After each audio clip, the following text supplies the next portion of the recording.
Obviously, we want to be wealthy and we want to get there in this lifetime without having to rely on luck. A lot of people think making money is about luck. It's not. It's about becoming the kind of person that makes money.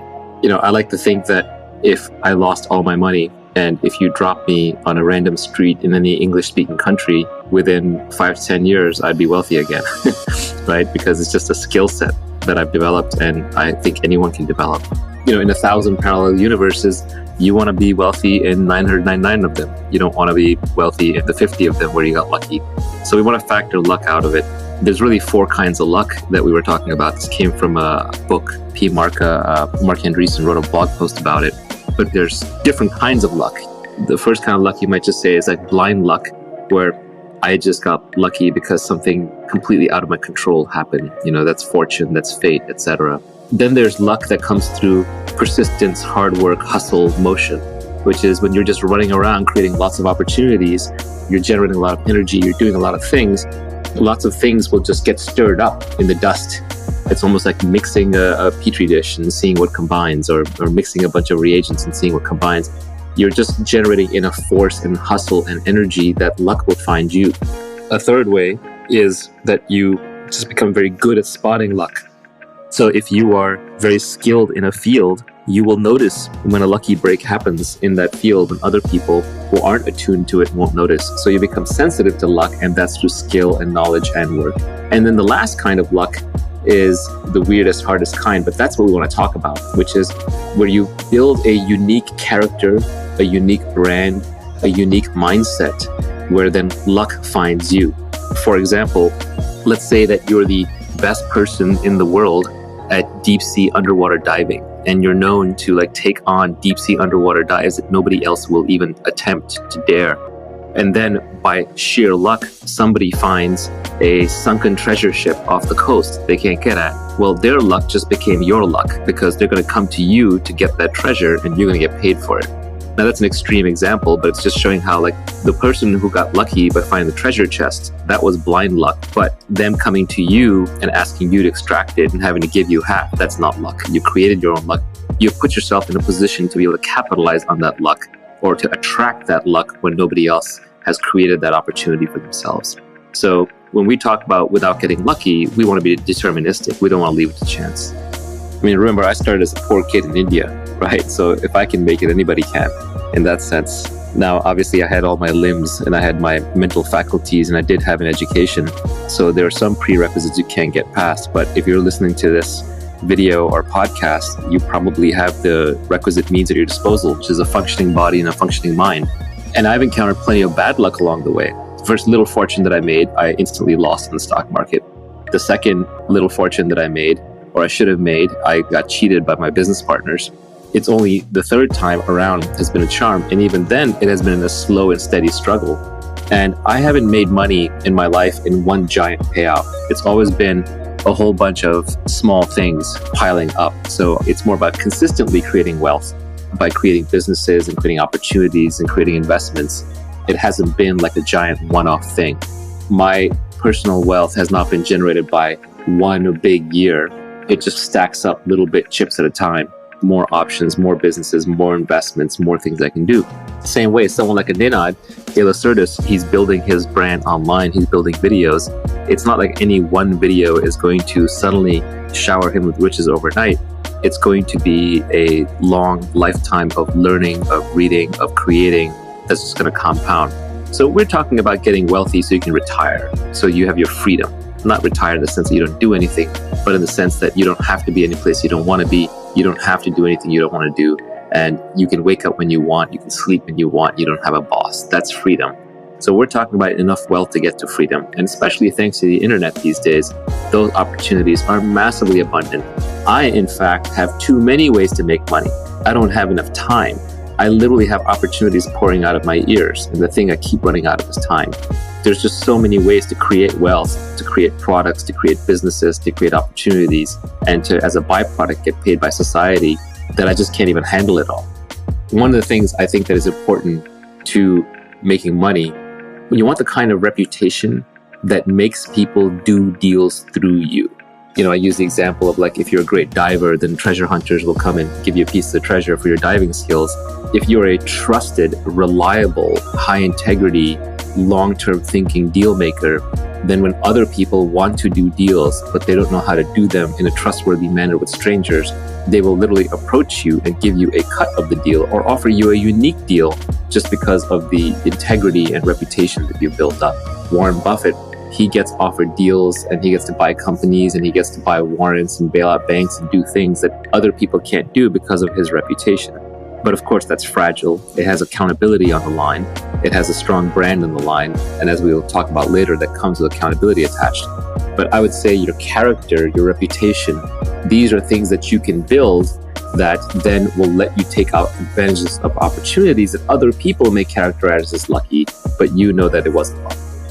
People seem to think that you can create wealth and make money through work, and it's probably not going to work. There are many reasons for that, but the most basic is just that your inputs are very closely tied to your outputs. In almost any salaried job, even a one that's paying a lot per hour, like a lawyer or a doctor, you're still putting in the hours, and every hour you get paid. So what that means is when you're sleeping, you're not earning. When you're retired, you're not earning. When you're on vacation, you're not earning. And you can't earn non-linearly. If you look at even doctors who get rich, like really rich, it's because they open a business. They open like a private practice, and that private practice builds a brand, and that brand attracts people, or they build some kind of a medical device or a procedure or a process where they have intellectual property. So essentially, you're working for somebody else. And that person is taking on the risk and has the accountability and the intellectual property and the brand. So they're just not going to pay you enough. They're going to pay you the bare minimum that they have to get you to do the job. And that can be a high bare minimum, but it's still not going to be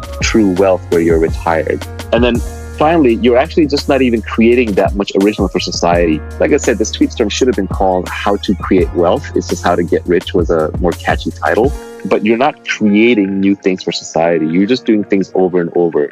And you're essentially replaceable because you're now doing a set role. Most set roles can be taught. If they can be taught, like in a school, then eventually you're going to be competing with someone who's got more recent knowledge, who's been taught and is coming in to replace you.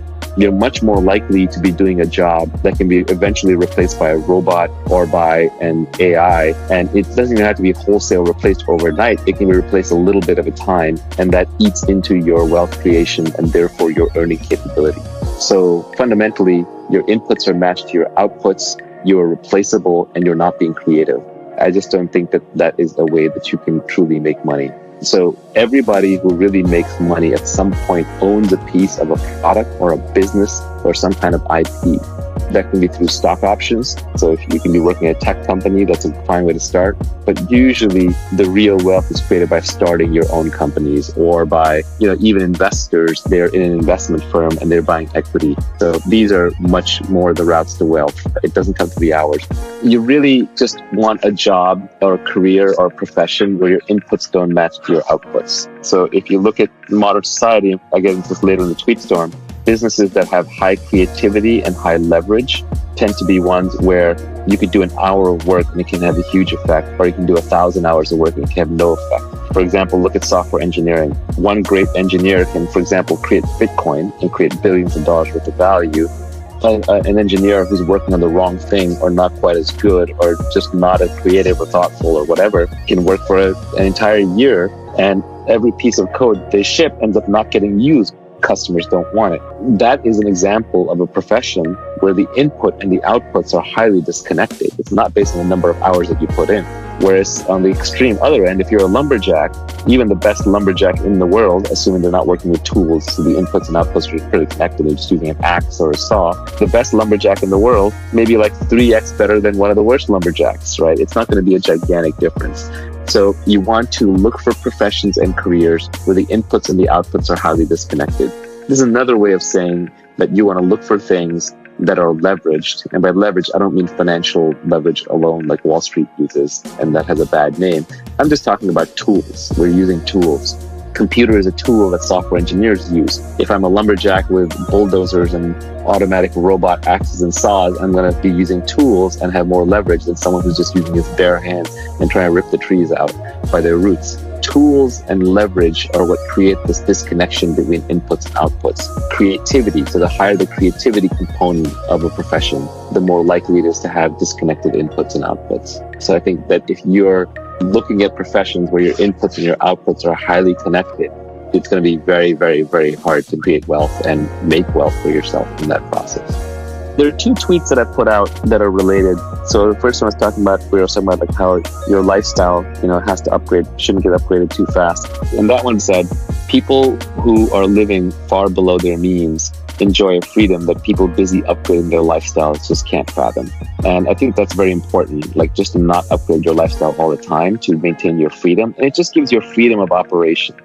Once you make a little bit of money, you still want to be living like your old self, so that just the worry goes away. So don't run out to upgrade that house, lifestyle, and all that stuff. Let's say you're getting paid $1,000 an hour. The problem is that when you go into a work lifestyle like that, you don't just suddenly go from making $20 an hour to making $1,000 an hour. That's a progression over a long career. And as that happens, one subtle problem is that you upgrade your lifestyle as you make more and more money. And that upgrading of the lifestyle ups what you consider to be wealth, and you stay in this wage slave trap. So I forget who said it, maybe it was Nassim Taleb, but he said, the most dangerous things are heroin and a monthly salary, right? Because they're highly addictive. The way you want to get wealthy is you want to be poor and working and working and working. And this is, for example, how the tech industry works, where you don't make any money for 10 years, and then suddenly in year 11, you might have a giant payday, which is, what, by the way, one reason why these very high marginal tax rates for the so-called wealthy are flawed, because the highest risk-taking, most creative professions literally lose money for a decade of your life while you take massive risk and you bleed and bleed and bleed. And then suddenly in year 11 or year 15, you might have one single big payday. But then, of course, Uncle Sam show up and say, hey, you know what? You just made a lot of money this year. Therefore, you're rich. Therefore, you're evil. And you got to hand it all over to us. So it just destroys those kinds of creative risk-taking professions. But ideally, you want to make your money in discrete lumps separated over long periods of time so that your own lifestyle does not have a chance to adapt quickly. And then you can say, okay, now I'm done. Now I'm retired. Now I'm free. I'm still going to work because you got to do something with your life, but I'm going to work on only the things that I want when I want. And it's going to be much more creative expression and much less about money. So essentially, as we talked about before, money is IOUs from society saying you did something good in the past. Now, here's something that we owe you for the future. And so society will pay you for creating things that it wants. But society doesn't yet know how to create those things. Because if it did, it would need you. They would already be stamped out big time. Almost everything in your house, in your workplace, and on the street used to be technology at one point in time. There was a time when oil was technology that made J.D. Rockefeller rich. There was a time when cars were technology that made Henry Ford rich. So technology is just the set of things, as Alan Kay said, that don't quite work yet. Once something works, it's no longer technology. So society always wants new things. And if you want to be wealthy, you want to figure out which one of those things you can provide for society that it does not yet know how to get, but it will want. That's natural to you and within your skill set, within your capabilities. And then you have to figure out how to scale it. Because if you just build one of it, that's not enough. You got to build thousands or hundreds of thousands or millions or billions of them. So everybody can have one. Steve Jobs and his team, of course, figured out that society would want smartphones, a computer in their pocket that had all the phone capability times 100 and be easy to use. So they figured out how to build that, and then they figured out how to scale it, and then they figured out how to get one into every first world citizen's pocket, and eventually every third world citizen too. And so because of that, they're handsomely rewarded, and Apple is the most valuable company in the world. First, you create it just because you want it. You want it and you know how to build it and you need it. And so you build it for yourself. Then you figure out how to get it to other people. And then for a little while, rich people have it. Like, for example, rich people had chauffeurs, and then they had black town cars. And then Uber came along and everyone's private driver was available to everybody. And now you can even see Uber pools that are replacing shuttle buses because it's just more convenient. And then you get scooters, which are even further down market of that. So it's about distributing what rich people used to have to everybody. But the entrepreneur's job starts even before that, which is creation. Entrepreneurship is essentially an act of creating something new from scratch, predicting that society will want it, and then figuring out how to scale it and get it to everybody in a profitable way and self-sustaining way. The fundamental property of the internet, more than any other single thing, is it connects every human to each other human on the planet. You can now reach everyone, whether it's by emailing them personally, whether it's by broadcasting to them on Twitter, whether it's by posting something on Facebook that they find, whether it's by putting up a website they come and access. It connects everyone to everyone. So the internet is an inter-networking tool. It connects everybody. That is its superpower.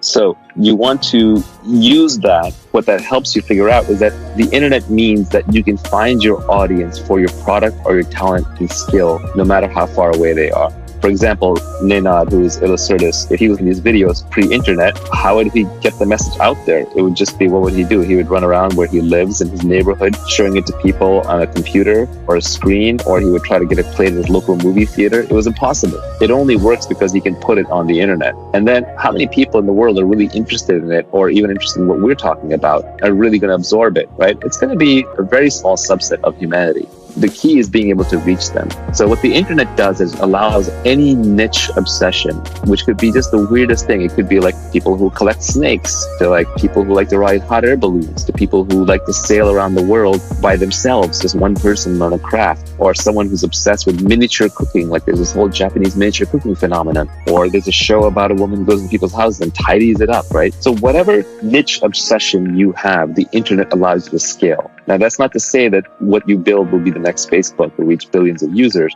But if you just want to reach 50,000 passionate people like you, there's an audience out there for you. So the beauty of this is that we have 7 billion beings on this planet. The combinatorics of human DNA are incredible. Everyone is completely different. You'll never meet any two people who are vaguely similar to each other that can substitute for each other. It's not like you can say, well, Nivi just left my life, so I can have this other person come in and he's just like Nivi and I get the same feelings, the same responses, and the same ideas. No. There are no substitutes for people. People are completely unique. So given that each person has different skill sets, different interests, different obsessions, and it's that diversity that becomes a creative superpower. So each person can be creatively superb at their own unique thing. But before, that didn't matter, because if you were living in a little fishing village in Italy, like your fishing village didn't necessarily need your completely unique skill, and you had to conform to just the few jobs that were available. But now, today, you can be completely unique. You can go out on the internet and you can find your audience, and you can build a business and create a product and build wealth and make people happy, just uniquely expressing yourself through the internet. The space of careers has been so broad. Esports players, people making millions of dollars playing Fortnite, people creating videos and uploading them, YouTube broadcasters, bloggers, podcasters. Joe Rogan, I read, true or false, I don't know, but I read that he's going to make about $100 million a year on his podcast, and he's had 2 billion downloads. Even PewDiePie, this is a hilarious tweet that I retweeted the other day. PewDiePie is the #1 trusted name in news. This is the kid, I think, in Sweden, and he's got 3 times the distribution of the top cable news networks just on his news channel. It's not even on his entertainment channel. The internet enables any niche interest, as long as you're the best at it, to scale out. And the great news is, because every human is different, everyone is the best at something, being themselves. Another tweet I have that is worth weaving in, but didn't go into this tweet storm, was a very simple one. I like things when I can compress them down because they're easy to remember and easy to hook on to. But that one was, escape competition through authenticity. So when you're competing with people, it's because you're copying them. It's because you're trying to do the same thing. But every human is different. Don't copy. I know we're mimetic creatures, and Rene Girard has a whole mimesis theory, but it's much easier than that. Don't imitate, don't copy, just do your own thing. No one can compete with you on being you. It's that simple. And so the more authentic you are to who you are and what you love to do, the less competition you're going to have. So you can escape competition through authenticity when you realize that no one can compete with you on being you. And normally that would have been useless advice pre-internet. Post-internet, you can turn that into a career.